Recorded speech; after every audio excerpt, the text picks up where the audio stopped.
Just a reminder then, this is how the Premier League looks going into the return of domestic football in Europe. And as it stands, Spurs and Arsenal top of the table. Some good games on a Saturday. Arguably the most eye-catching is Chelsea against Arsenal. Chelsea, of course, currently sitting 11th. But they've looked all right in the last couple of games going into this clash. Oh. Well, they haven't really played anybody of any. No, but at least they've won. They've looked half. Hey. They looked half decent, haven't they? I mean, they beat Fulham, who are in the bottom half. We go that far. Well, they won. And they beat Burnley away, who have been kind of cannon fodder. This is the big test. You know, picking up a couple of wins, as you said, just took a modicum of pressure off Pochettino. But this is the big test. This is Arsenal coming off the back of that Man City win, which was huge for them and Arteta. Much the better side. Just depends whether everybody's come back fit and rosy after the international break. Saka and Saliba are last-minute doubts, aren't they? That's what Arteta said today. Well, we kind of thought Saka might have played in the City game. He didn't, so, I mean, clearly wasn't ready, so he's had, since a couple of weeks at least. So I would hope from an Arsenal perspective he's fit. But you know, Chelsea has been better, but Arsenal, the way they played against City, you've got to fancy them. What are you expecting, Stevie, from this game? Well, from Chelsea, I don't know what I'm going to expect because it's tough to read them. I expect Arsenal to get after it and try and play the football the way that Arteta wants them to, regardless of being away from home. So I'm expecting Arsenal to dominate.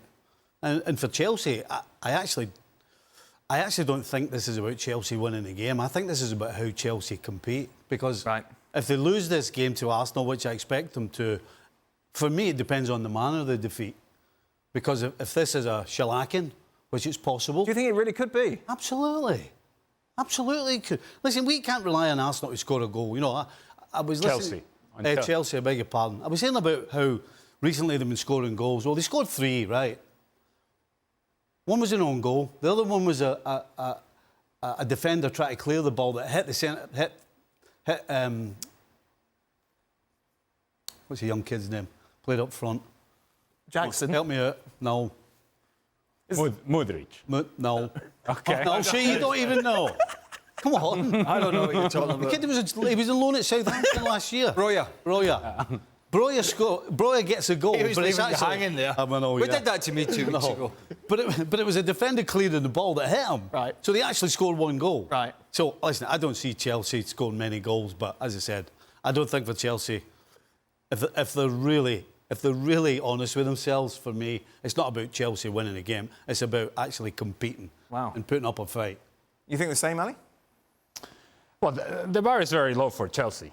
And while, again, perhaps you feel a little positive energy because of what they have done lately, look, this is a test that I don't think Chelsea's quite ready for. Speaking of quite ready, you have to really make sure if you're Mikel Arteta that Bukayo Saka is actually completely 100% fit and ready to go in order to put him out there on the field. It's very early on in the season to make this or turn this from a 2-3 week injury to a 6-week injury because you're trying to push him against Chelsea. I don't think this early in the season, even if it is against Chelsea, I don't think this game is worth the risk.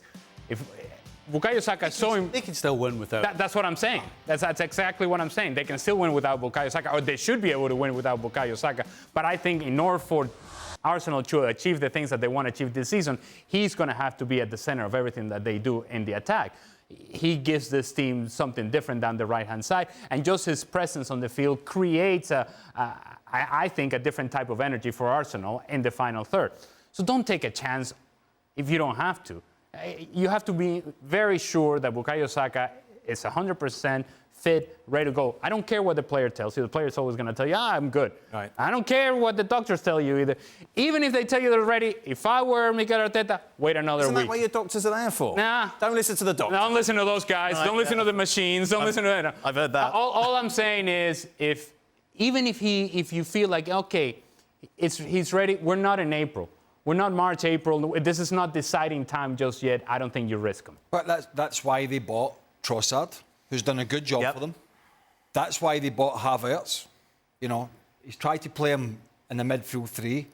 We've all talked about it and said it wouldn't work. and hasn't. But he can certainly play in one of the front three positions. I mean, if he can't do that, it's pointless in being at the club.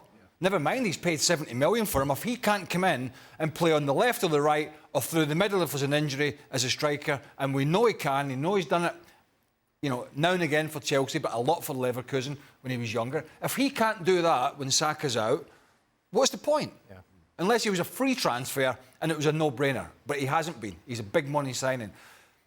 But if you're Chelsea, and you're at home and you want to get a momentum and a crowd behind you, what do? You go early, you let Raya have it, and then you press. Right. And you go them in, you figure it out, and you go them in to playing the ball out at the back. Because he's going to do it. We've talked about it. He's going to play these little short hospital passes to the centre-halves and to the midfielders that come short, and that's when Chelsea are going to press. And then we'll see if he's got a mistake in him. We'll see if he continues to do it. Because Arteta has said, I don't care. I want him to continue. I've told him, keep doing it, keep doing it. And so Chelsea, I think, have to try and hang on to that we need to make them make mistakes. Because if they don't, and it's a head-to-head match-up, Arsenal will win. Yeah. So they've got to figure out a way to make Arsenal make mistakes. And enforcing Arsenal to make those mistakes, that's when you can run into a goal if you're Chelsea. Yep. Not by your own creativity. Who's the guy who scored? Oh, Jackson. Hey, on loan at Southampton. They can run into a goal because of one of those mistakes. Chelsea are not good enough at this point, I don't think, to be breaking people down with 10 passing sequences. Right. But a pass back that goes wrong, maybe that's where you get some momentum. Maybe that's where you jump ahead of Arsenal and you hang on after that. And the problem with Chelsea, we discussed this a lot, Stevie, is this run of games that they have now, which is really tough. And the last thing you want is to start it off, as you say, with a shellacking. Right, and so it's about getting something from the game. And I think Pochettino has to forget about, as Craig said, going toe-to-toe, because if he does, he'll lose the game. He has to compete. And if that means playing ugly, then that's what you do. If it means the goalkeeper gets everybody up, which won't happen all the time, but should happen a fair amount of time. And again, as Craig said, put pressure on Arsenal. Play the game in Arsenal's half of the field. Because if it doesn't quite work out and somebody makes a mistake, you've still got time to recover. Right. That's how they get something from this game, because they cannot go and try and just outplay Arsenal. They can't. Let's take a look at predictions, shall we? Is anyone going to go for Chelsea, or maybe you can give them a draw at Stamford Bridge? No. Everyone's going for an Arsenal victory. 2-0 Craig, 2-1 Stevie. I feel comfortable about my prediction now. I thought you said you can't see a goal coming for Chelsea. Yeah, it's going to be an own goal. 2-1. It's going to be an own goal. Breuer. Well, they got two last week.